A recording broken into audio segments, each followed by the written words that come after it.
තමයි සාමාන්‍යයෙන් පාඩම් කරන දේවල් මිනිස්සුන්ගේ ඔළුව ප්‍රෝග්‍රෑම් වෙලා තියෙන විදිය තමයි සති දෙකක් යද්දී අමතක වෙන්නේ. તો ආගෙන මේ ලංකාවේ පළවෙනියගෙත් එහෙමයි මගෙත් එහෙමයි. මේ ලෝකේ උපරිම මෙමරි කැපැසිටි තියෙන මිනිස්සුන්ට ඒක ඊටම ආසන්න සති දෙක තුන 4 දෙකකින් වෙනස් වෙයි. ඔයාලා හැදිලා තියෙන්නේ. මේ බ්‍රේන් කැපැසිටි හැදිලා තියෙන්නේ සාමාන්‍යයෙන් පාඩම් කරන දෙයක් සති දෙකක් වගේ ඇතුළත අමතක වෙලා යන්න. તો ආගෙන මේ ලංකාවේ පළවෙනියගෙත් එහෙමයි මගෙත් එහෙමයි. මේ ලෝකේ උපරිම මෙමරි කැපැසිටි තියෙන මිනිස්සුන්ට ඒක ඊටම ආසන්න සති දෙක තුන 4 දෙකකින් වෙනස් වෙයි. ඔයාලා හැදිලා තියෙන්නේ. මේ බ්‍රේන් කැපැසිටි හැදිලා තියෙන්නේ සාමාන්‍යයෙන් පාඩම් කරන දෙයක් සති දෙකක් වගේ ඇතුළත අමතක වෙලා යන්න. ඒකත් ඔයාටත් තියෙන මේ දක්වා ඉතිහාසයේ මෙඩිසින් ඉංජිනේර කියපු හැමෝටම තියෙන ලංකාවේ පළවෙනිය වෙච්ච උන්ටත් තියෙන පොදු ප්‍රශ්නයක්.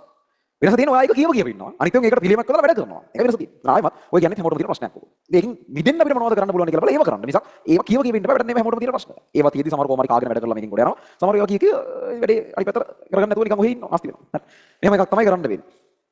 අපි ඉගෙන ගත්ත දෙයක් ස්වභාවිකව සති දෙකක් යද්දී අමතක වෙන විදිහට අපි ප්‍රෝග්‍රෑම් වෙලා තියෙනවා. එහෙම අමතක කරන ඒක හරිය නිකන් අර පාරක් වගේ. මොකක් හරි පාරක් මාසයක් දෙකක් පාවිච්චි වුණේ නැති වුණා. මාටි පාරක් හිතන්නකෝ මාසයක් දෙකක් පාවිච්චි වුණේ නැති වුණා. මේක වල් වැදිලා එතන පාරක් තිබ්බද හොයන්නවත් බැරි වෙනවනේ. එතනින් මිනිස්සු නිතර දෙවෙලේ යනකොට මේක පාරක් විදිහට ඉතුරු වෙලා තියෙන්නේ. මෙමරි කියන එකත් ඒ වගේ. අපි අතින් කාලයක් භාවිතා වුණේ නැත්තම් අපිට ඒක එහෙමම අමතක වෙලා යනවා.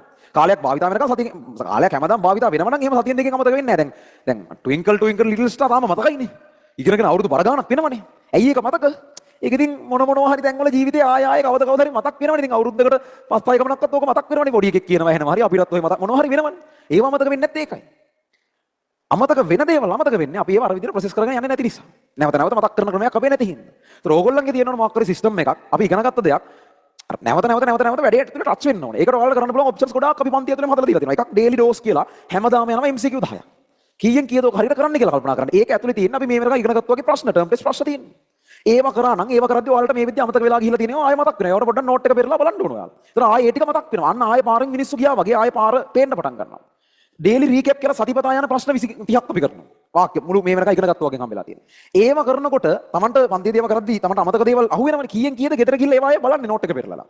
එහෙම බලන්නේ නැත්නම් ඔයාලට ආයෙ මතක් වෙන්නේ නැහැ. එතකොට පාරවල් බිහිවෙන එක තමයි වෙන්නේ. ඒක බැලුවොත් ඒක ආයෙ මතක් වෙනවා. එහෙම තමයි මේක වෙන්නේ. ඊට පස්සේ සතිපතා පේපර් එකක් ලියනවා. පැය දෙක පේපර් එකක් ලියලා බලලා ලකුණු දාලා රෑන්ක් කරලා ඒව දෙනවා. හරි. ඒව කීයෙන් කීයද ආයෙ ගෙදර ගිහිල්ලා බලන්න. ඒව බලලා තමන්ගේ අඩුපාඩු තේරුම් අරගෙන කොයි තැන්වලද තමන්ට ලකුණු අඩු වෙන්නේ. මම පේපර් ක්ලාස් වල ලකුණු අඩු වෙන එකේ ලකුණු හදාගන්න වෙනම පන්තිදී ඊළඟ දවසේ විස්තර කරන්න කොහොමද ලකුණු හදාගන්නේ කියලා. ඒ කියන්නේ දැනුම තිබ්බ පමණින් පේපර් ලියන්න බෑ. ඔයාට දැනුම තියෙනවා නම් 100%ක්. දැනුම තියෙනවා නම් 100ක් මුලින්ම පේපර් ලියද්දි සාමාන්‍යයෙන් එන්නේ ලකුණු 60ක් විතර. ප්‍රශ්න කරලා පළපුරුද්ද නැති හින්දා මුල්ම ප්‍රශ්න කරද්දී ඔයාලා ලකුණු වෙන්නේ 60ක් විතර.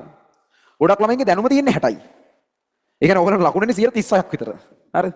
ඒ හින්දා මුල් කාලේ පේපර් ලියද්දී ඔයාලට හිතා ගන්න බෑ. ඔයා පාඩම් කරනවා පන්තිවලදී ප්‍රශ්න කරන්න පුළුවන්, ගෙදර ගිහිල්ලා ප්‍රශ්න කරන්න පුළුවන්. පේපර් එකේ තියෙන ප්‍රශ්නේ එතන බෑ. ඒකම ගෙදර ගියහම පුළුවන්.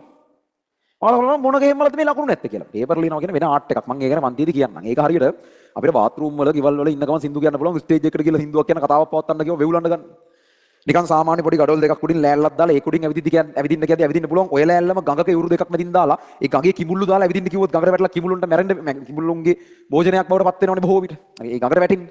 අර ඒතන එකම වැඩේ වුණාට වැඩ දෙක කරද්දි විදිහ මත වාතාවරණය මත කතන්දර දෙකක්නේ. ඒ වගේ එකක් පේපර්ස් ලියන එකේ තියෙනවා. මම පන්තියේදී ඊළඟ දවසේ විස්තර කරන්නම්. පේපර් එක ලකුණු අඩු වෙන පුළුවන් විදි පහක් තියෙනවා. ඒ විදි පහට එක පිළියම් තියෙනවා. එතකොට පේපර් වල ලකුණු වැඩි වෙනවා. ඒ කොහොමද කියලා කියන්නම්. නමුත් පේපර් ලියන එක ඇතුලේ තමයි අපි හැම සතියෙම බන්ධන ප්‍රශ්නයක් කරනවා. හැම සතියෙම මොනවා හරි හඳුනාගත්ත මිනිස්සු ගැන කතා කරනවා. හැම සතියෙම මොනවා හරි ගාණක් හදනවා.